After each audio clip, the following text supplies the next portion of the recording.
mică zbor cu picățele. Roche de cactus.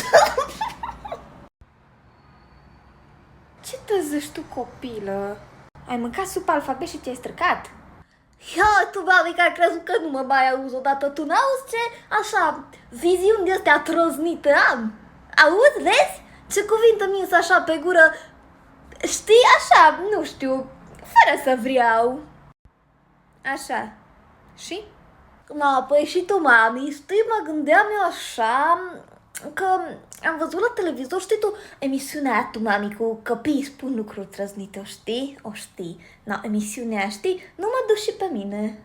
Ce trebuie să te duc? Dar ce să faci tu acolo? Să dai din casă? Să cine știe ce zici pe acolo? Că mă bat cu tata tău, că cine știe? Hai tu, mami, no, serios, că pe copiii aia pune acolo, întreabă, știi, de-astea, cum ai ajuns tu pe lume, ce înseamnă iubire.